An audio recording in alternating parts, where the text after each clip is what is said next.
Chers amis, bonjour et quel bonheur de vous retrouver. Depuis maintenant quelques semaines, on parle régulièrement d'une possible escalade dans le conflit ukrainien. On identifie certains signes, on parle d'une impasse de la Russie et de plus en plus, on évoque ouvertement l'emploi de munitions nucléaires. En fait, dans un discours récent, Vladimir Poutine a lui-même fait allusion à l'arsenal nucléaire de la Russie, affirmant qu'il n'hésitera pas à défendre les régions séparatistes récemment annexées par Moscou.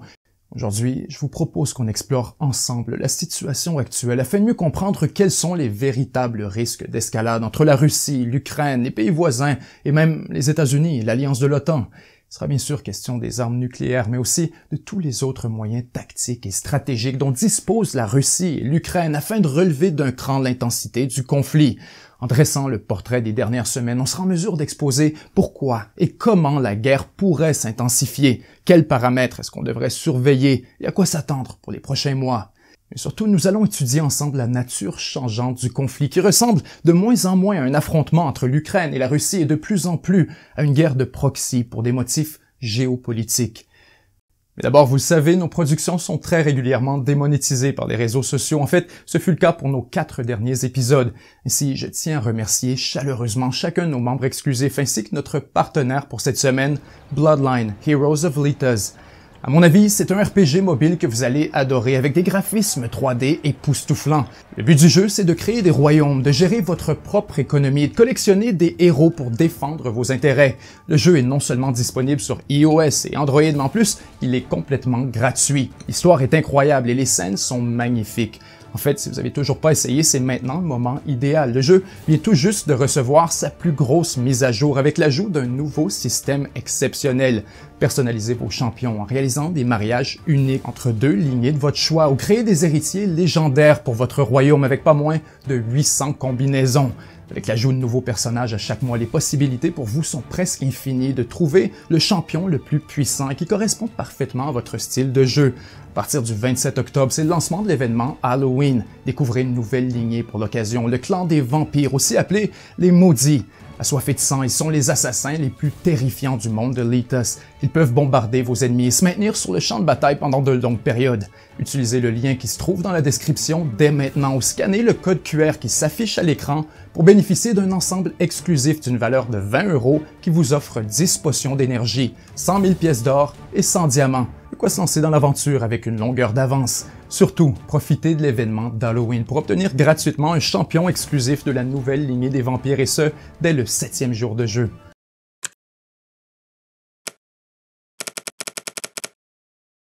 Alors pour bien comprendre les risques d'escalade auxquels nous sommes confrontés, commençons par dresser un portrait du contexte actuel. Au cours des dernières semaines, l'armée ukrainienne a lancé une vaste contre-attaque avec un succès fracassant qui a surpris plusieurs observateurs. Dans certains cas, en seulement quelques jours, l'Ukraine a récupéré des portions de son territoire qui ont été conquises par la Russie au prix de plusieurs mois de combats intenses et de pertes militaires considérables. À plusieurs occasions, l'armée russe a été forcée d'abandonner ses positions dans une retraite désorganisée, laissant derrière des tonnes d'équipements et de munitions récupérées par les troupes ukrainiennes. En fait, même à l'intérieur de la Russie, les opérations clandestines des services secrets ukrainiens se multiplient depuis quelque temps. Évidemment, on pourrait évoquer l'opération spectaculaire ayant causé la destruction partielle du pont de Kerch ou encore les nombreuses attaques et sabotages contre les bases militaires russes, notamment en Crimée. Et tout ça, bien sûr, c'est sans parler du nombre grandissant d'assassinats visant des responsables politiques et militaires de la Russie et des régions séparatistes. Et bien sûr, tous ces développements ont causé en Russie un véritable choc. L'omerta quant au mauvais déroulement de la guerre s'est graduellement transformée en un concert de critiques et de remises en question devant ce que plusieurs perçoivent de plus en plus comme une contre-performance de l'armée russe. Dans les médias, des figures nationalistes ne gênent plus pour évoquer les problèmes militaires, logistiques et bureaucratiques de l'opération. On dit que les troupes sont mal équipées, mal dirigées, alors que plusieurs remettent ouvertement en doute la compétence des généraux qui mènent la campagne. Mais surtout, on se demande de plus en plus pourquoi le conflit s'enlise de la sorte et qu'est-ce que les chefs militaires attendent pour passer aux choses sérieuses.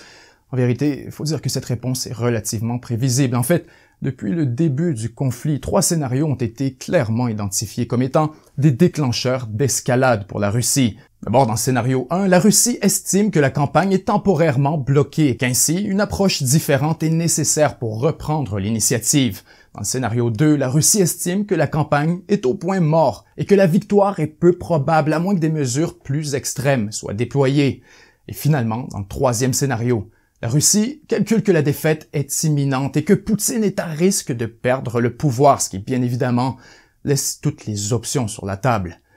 Mes amis, peu importe le niveau d'enthousiasme pour un camp ou un autre, j'espère que nous pouvons tous convenir de manière rationnelle que la Russie se trouve actuellement dans au moins l'un de ces scénarios, probablement quelque part entre le premier et le deuxième, et qu'ainsi, au moment où on se parle, le seuil pour déclencher une nouvelle escalade a déjà été franchi. D'ailleurs, c'est justement pourquoi, selon plusieurs, il faut s'attendre à ce que le conflit entre dans une nouvelle phase au cours des prochaines semaines, alors que la Russie tente de briser l'impasse et de reprendre l'initiative au plan militaire et psychologique. En fait, en prenant un peu de recul, on peut constater que déjà, depuis quelques semaines, la Russie utilise plusieurs moyens pour escalader le conflit à son avantage. Donc, prenons un instant pour analyser en détail chacune de ces méthodes.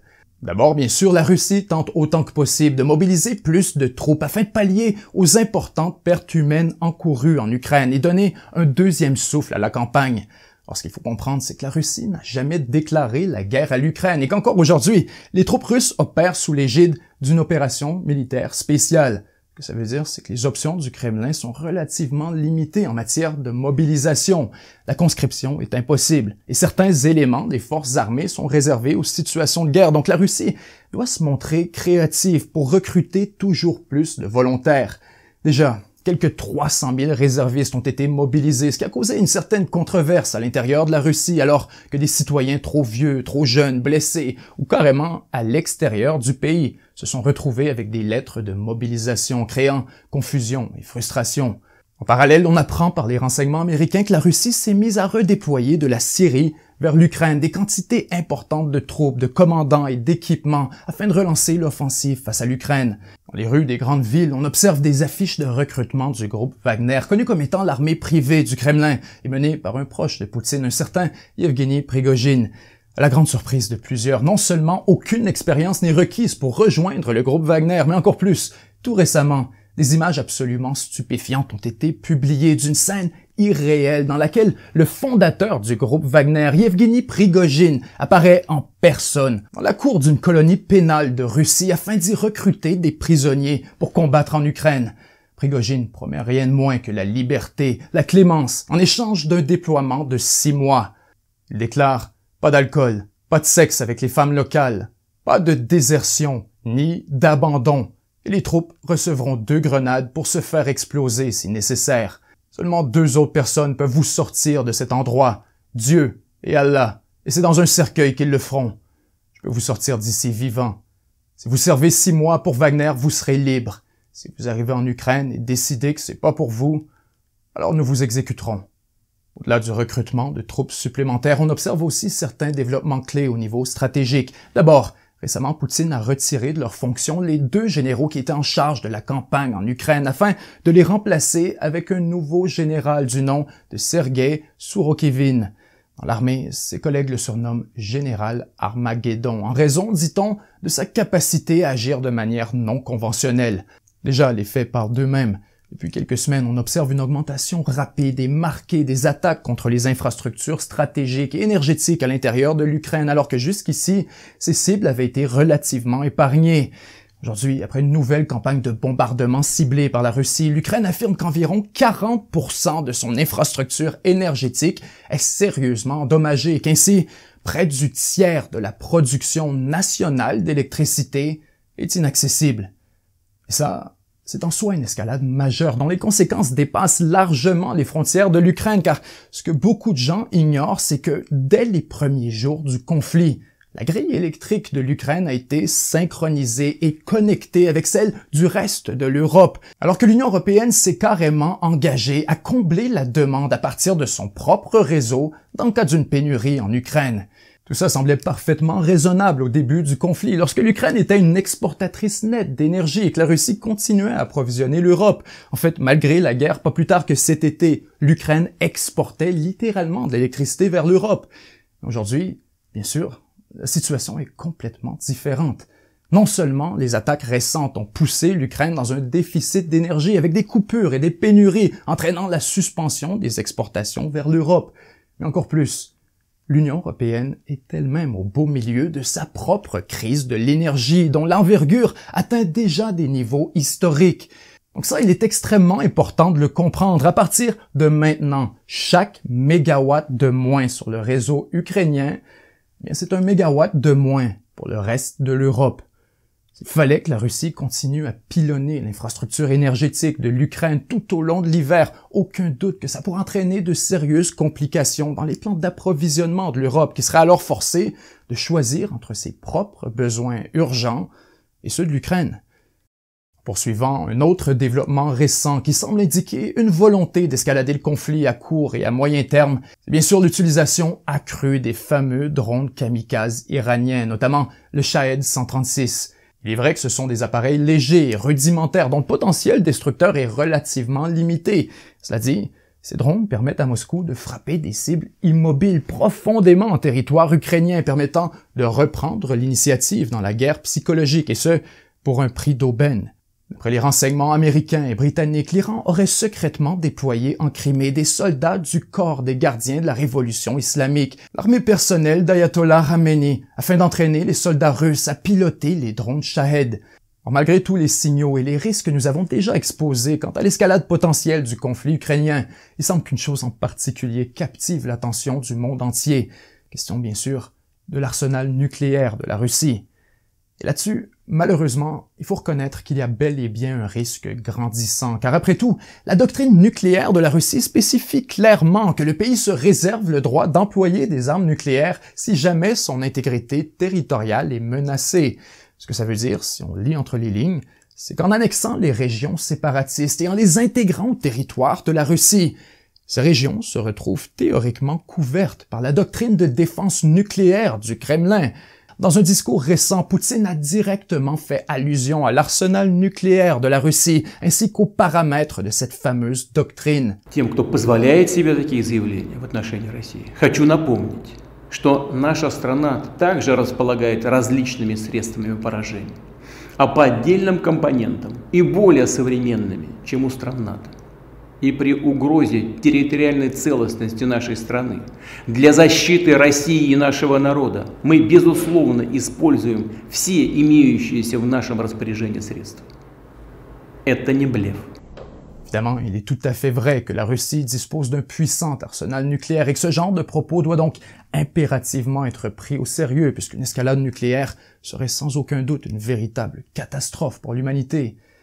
Mais justement, la réalité, c'est que malgré les titres sensationnels et les menaces à peine voilées en provenance du Kremlin, la Russie dispose de plusieurs alternatives afin d'escalader le conflit et changer la trajectoire de la guerre à son avantage, et ce, sans avoir recours aux armes nucléaires. En fait, en voici quelques-uns.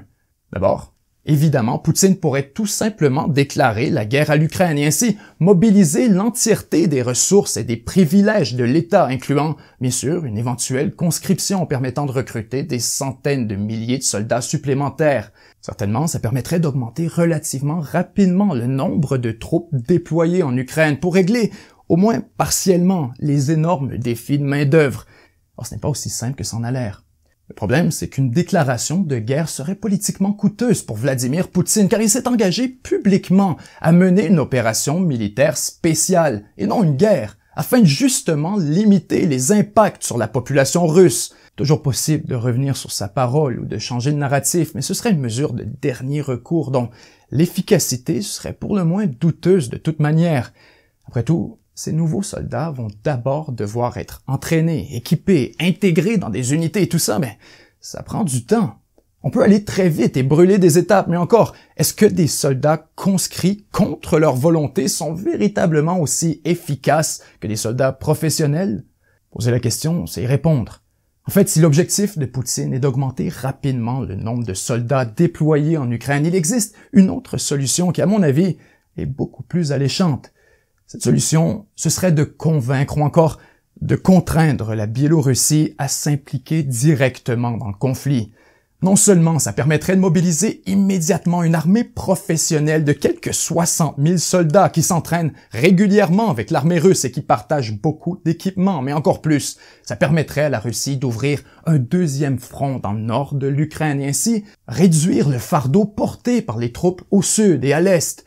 Pour le moment, le président Loukachenko ferme complètement la porte à une implication directe de l'armée biélorusse. Or, il a aussi déclaré que la Biélorussie se défendrait en cas d'attaque en provenance de l'Ukraine ou d'un pays balte. Et en fait, on observe déjà des signes de mobilisation alors que Loukachenko accuse l'Ukraine de provocation sur la frontière. Pour Poutine, il serait extrêmement facile de déclencher ou de simuler une attaque sur la Biélorussie afin de l'entraîner dans le conflit à ses côtés. Ça dit, une chose est presque certaine, et c'est que la Biélorussie n'acceptera jamais de déclarer la guerre à l'Ukraine tant que la Russie ne l'a pas elle-même déclaré. Et d'une manière, c'est tout à fait normal. En fait, pour réellement changer le cours de la guerre, la première chose que Poutine pourrait faire, c'est tout simplement d'augmenter les attaques conventionnelles contre des cibles stratégiques à l'intérieur de l'Ukraine. Malgré l'envergure de la destruction depuis le début de la guerre jusqu'ici, un grand nombre de sites symboliques, d'installations industrielles et d'infrastructures stratégiques ont été relativement épargnés par les frappes de la Russie, notamment parce qu'elle espérait elle-même les utiliser un jour. On parle notamment des aqueducs, des barrages hydroélectriques ou même des centrales nucléaires. Tout ça est extrêmement vulnérable et frapper ces installations aurait un impact stratégique et psychologique pour le moins considérable. En fait, déjà en ce moment, on évoque la possibilité que la Russie fasse exploser un immense barrage hydroélectrique retenant le fleuve Dniepr, tout juste aux portes de la ville de Kherson. Les services secrets de la Russie auraient caché des explosifs à l'intérieur du barrage afin d'inonder presque l'entièreté de la région si jamais la Russie perdait le contrôle sur Kherson. Faut dire que les avantages seraient nombreux. Bien sûr, ça permettrait de ralentir la contre-offensive ukrainienne, mais encore plus, ça amputerait sévèrement la production d'énergie de l'Ukraine, plongeant dans le noir de vastes régions dans le sud du pays. Et tout ça, évidemment, sans parler des dommages énormes causés par les inondations. Pas plus tard qu'il y a quelques jours, le président Zelensky a prévenu que l'eau du barrage est essentielle au refroidissement des réacteurs de la centrale nucléaire de Zaporizhzhia. Ainsi, en cas de rupture du barrage adjacent, cette centrale devrait forcément être désactivée en urgence, entraînant bien sûr encore plus de chaos dans le marché de l'énergie. Au moment où on se parle, la Russie multiplie les attaques contre le réseau électrique et les dépôts de carburant en Ukraine, donc il est tout à fait possible que cibler les barrages soit effectivement une option sur la table pour la Russie. Évidemment, ce serait une escalade considérable, pour ne pas dire extrême, donc nécessairement la question devient, est-ce que Poutine pourrait véritablement aller aussi loin?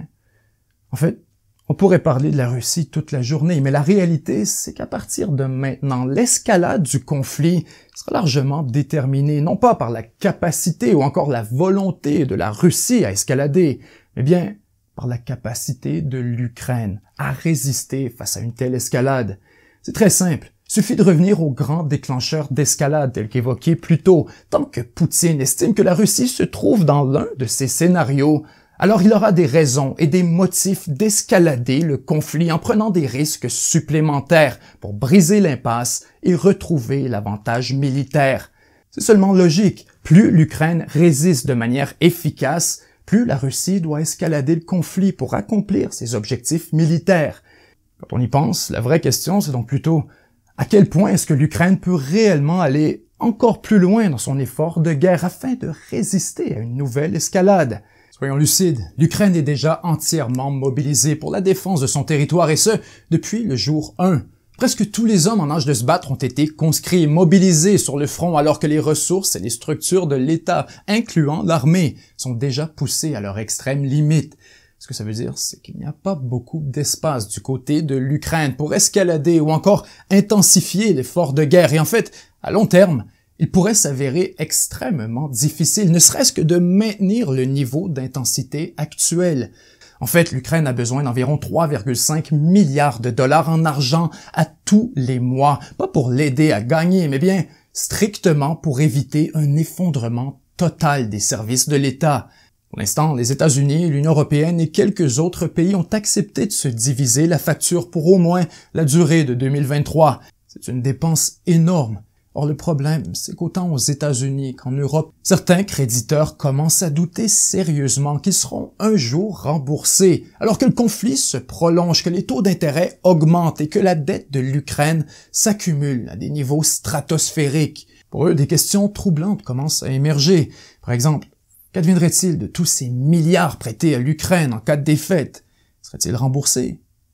Et en fait, même avec une victoire, l'Ukraine pourrait-elle vraiment retrouver la stabilité, se reconstruire et rembourser ses dettes? Ensuite, ça c'est controversé, mais la Russie devrait-elle payer des réparations? Comment faire pour les obtenir? Jusqu'ici, toutes ces questions demeurent sans réponse. En fait, la seule chose qui est véritablement certaine en ce moment, c'est que la défense, le fonctionnement et d'une manière l'existence même de l'État ukrainien sont tous entièrement dépendants de l'appui fourni par l'Occident. Forcément, ce que ça veut dire, c'est que toute escalade du conflit en faveur de l'Ukraine serait nécessairement rendue possible par une augmentation correspondante de l'appui militaire et financier en provenance de l'Occident. Et ça nous amène vers une situation exceptionnellement dangereuse. Car évidemment, à chaque fois que l'Occident augmente son implication en faveur de l'Ukraine, eh bien, il s'expose à des risques grandissants d'être lui-même aspiré dans le conflit à travers une riposte directe de la Russie ou tout simplement en raison d'une erreur de communication ou d'exécution. Pas plus tard qu'il y a quelques jours, nous avons appris qu'un avion de combat Su-27 appartenant à la Russie avait tenté d'intercepter un avion espion britannique au-dessus de la mer Noire et qu'au cours de la manœuvre, un missile a été lancé par erreur en direction de l'appareil de l'OTAN. Bien sûr, le missile a raté sa cible, la Russie s'est excusée, mais disons que les choses auraient pu se terminer bien différemment. Et c'est exactement ce genre de situation qui pourrait mener à une confrontation directe entre la Russie et l'OTAN. Ce qu'il faut comprendre, c'est qu'à mesure où la contribution de l'Occident augmente dans l'effort de guerre, que ce soit en équipement, en financement, en armes, en munitions ou même en soldats, eh bien, inévitablement, c'est la contribution ukrainienne qui sera de plus en plus diluée. Et graduellement, le conflit risque de se transformer en une véritable guerre de procuration, opposant dangereusement les forces de l'OTAN à celles de la Russie. Déjà, les lignes entre implications directes et indirectes sont extrêmement floues et bien sûr, tout ça peut sembler hautement subjectif, mais éventuellement, à mesure que le rôle de l'Occident grandit et que l'Ukraine devient essentiellement une coquille vide, habillée et financée par l'OTAN, il risque de se produire en Russie une forme de revirement psychologique, alors que la population et l'état-major réalisent soudainement qu'ils se battent futilement contre une marionnette qui ne peut être vaincue qu'en tranchant la main qui se cache derrière. Et voilà exactement pourquoi, à mon avis, la situation devient de plus en plus dangereuse. Évidemment, il est possible que le pari de Poutine soit que de nombreux pays sont au bord d'atteindre un seuil de tolérance vis-à-vis de l'Ukraine et qu'ainsi, il suffirait d'escalader le conflit ne serait-ce que légèrement, afin que ces pays atteignent leurs limites et qu'ils forcent l'Ukraine à négocier un cessez-le-feu. Quand on y pense, devant une récession qui semble désormais inévitable, il est vrai que les milliards de dollars envoyés à l'Ukraine seront de plus en plus controversés, alors que plusieurs pays feront face eux-mêmes à des besoins économiques urgents. Donc au fond, peut-être que Poutine a raison, et qu'en escaladant le conflit au-delà d'un certain niveau, il peut forcer les États-Unis et l'Europe à contraindre l'Ukraine à négocier un cessez-le-feu à l'avantage de la Russie. Bien sûr, comme dans n'importe quel pari de cette envergure, il y a des risques considérables. Nos scénarios sont tous basés sur la prémisse d'une escalade linéaire et graduelle. La vérité, c'est que c'est pas nécessairement comme ça que les choses se passeraient. S'il fallait, par exemple, que quelqu'un fasse exploser une bombe chimique en Ukraine et que les deux camps s'accusent d'être responsables, exactement comme on semble déjà nous y préparer, bien nul doute que cela offrirait un prétexte parfait pour une escalade massive des deux côtés, et qu'ainsi, les choses pourraient rapidement dégénérer. Chers amis, surveillons de très près les prochaines semaines, car si la crise de l'énergie s'aggrave, il est tout à fait possible que l'Occident cherche lui-même à escalader le conflit afin de lancer un signal à la Russie. En géopolitique, lorsqu'il est question d'une menace à l'approvisionnement en énergie, eh bien, toutes les options sont toujours sur la table. L'histoire récente regorge de conflits militaires majeurs ayant éclaté de manière soudaine et inattendue, avec des prétextes apparemment béton, mais toujours, au fond, pour des enjeux énergétiques. C'était Benjamin Tremblay et 7 jours sur Terre. À la semaine prochaine. Mes amis, ce fut un bonheur de passer ce moment avec vous et croyez-moi, je suis extrêmement reconnaissant que vous soyez restés jusqu'au bout.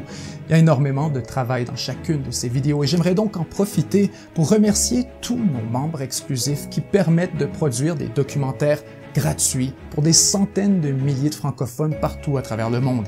Sans vous, ce serait tout simplement impossible.